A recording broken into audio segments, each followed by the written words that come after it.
Hello ladies and gentlemen, in this video I'm going to be showing you our exact cold email setup. I'm going to show you exactly what we're using, but with that being said, let's just get right into it.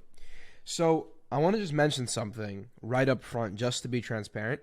This is March 28th, or it's March 28th right now, and this is the setup that we're currently using. The setup that we were doing 1 month ago is completely different to the setup that we're doing today.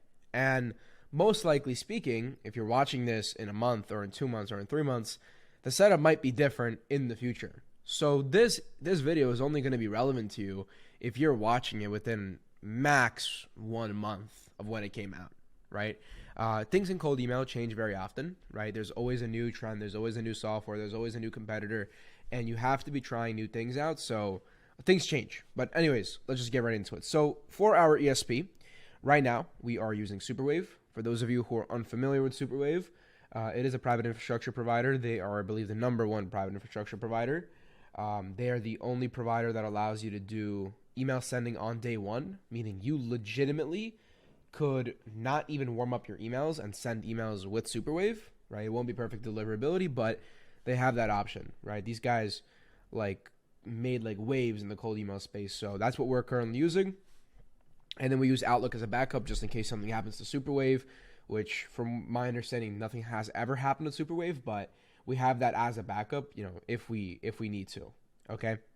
Then for sending, it's still SmartLead. Honestly, do not have any intentions of ever switching from SmartLead. Not looking to use Instantly, not looking to use any other tool. So, Pro SmartLead, that's what we use internally. Then inbox managing. Now this is very new. We actually haven't had this for that long of a time. We actually have a completely custom Airtable setup, which is connected to the SmartLead API and allows us to effectively inbox manage. And when I say effectively, I mean that we spend 5 times less time now because of the fact that we have this setup, right? And all of that works through make.com, meaning this Airtable setup interacts with the SmartLead API through Make, okay?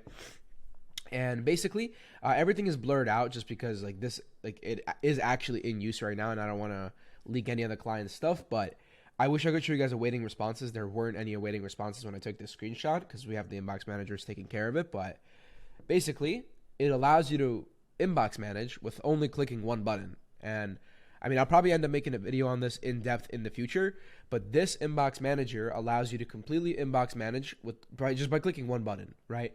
And you literally just have a bunch of buttons on the screen, and you basically can push one. You can, if you booked a meeting, you put the meeting to one. If you have a Loom request or an asset request, you can click asset requested, and the Airtable setup will actually email the client, send them a form to complete, and then the client submits the asset in the form, and the form gets sent over. It's like this crazy setup. We got it built out by an automations agency, and that's what we use right now internally for inbox management. It's honestly a lot to explain. I'm just gonna have to make a separate video on it one of these days, but that's currently what we're using in terms of inbox management. And if you're only running email for yourself, you really don't need this. This is so overkill. You only really should use something like this if you have an agency, or unless you're sending 10,000 emails a day for yourself, because otherwise it's very overkill. But that's what we use because we obviously are an agency. Then getting leads. So when it comes to getting leads, we use a lot of different sources. G2, Agency Vista, Crunchbase, Getlogica, Clutch.co, Capterra, Good Firms. We use Google My Business for some people. There's a bunch of different softwares that we use. It's just whatever the industry of the client is, that's where we're going to go and take a look at their stuff. For those of you who've seen some of the recent videos, you know that I posted tutorials on how to scrape every single one of these platforms. So if you are interested in that, you can just take a look at the other videos on the YouTube channel. But this is where we get our actual leads from, and this is where we get the company leads, not necessarily the decision makers, but just the companies.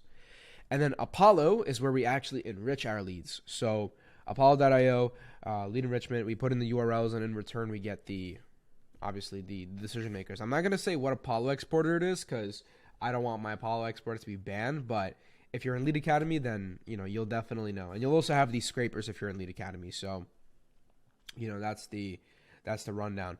And then Spintax. So Spintax, This is something new that we've been doing. We have like a new convention. Before we launch any client, we want to have at least 1 billion different variations in our spin tags, right? And what we do is we use this little website right here. It's called SpinMe, right? And it's going to tell you how many different versions of spin tags you have. So if I say, hey, this is a YouTube video, and then I write like, subscribe, comment if you enjoyed, you'll see right here that there's a total number of 3 results because there's only one spin tags element and there's 3 different things here. But now, if I make another one and I say,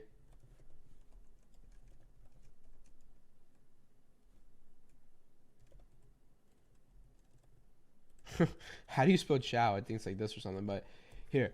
Now we have 9 because there's 3 here and 3 here, and 3 times 3 is 9, right? So that's kind of how that works. And we want at least 1 billion different variations. Now, 1 billion sounds like a lot. It really isn't that much, because when you have like a bunch of spin tags in like every sentence, it really starts to add up. And you're probably in the hundreds of millions, like without even trying to do spin tags, right? And the reason why we do this is because we want to get it to the point where like we'll never send the same email twice, like ever, right? And what we're doing now, and we didn't do this in the past, we're not just spin taxing the copy of the email, we're spin taxing everything. Subject line, the email signature, the copy, PS statements. Sometimes we'll even put a random quote at the bottom, to help with deliverability that I got from Nick Abraham. Great guy, by the way. If you're in lead gen, check out Nick Abraham. There's a lot of different things that we're doing now, and spin tax is one of those things that's extremely important, okay? So that's kind of the overview on what we're doing right now with our cold emails. Obviously, for those of you who know how Superwave works, so I'll just give you guys a quick rundown on how Superwave works for those of you who are curious. So in traditional cold email, if you want to have 100 accounts, you need 50 domains, right? And each domain is going to have 2 email accounts. Now, with Superwave, that's not how it works. You have 1 domain with 99 email accounts on it. And long story short, I'm not going to go into this because this is not a Superwave commercial, but they have something going on behind the scenes which just makes it work, okay? Now, with every Superwave domain, you get 99 email accounts.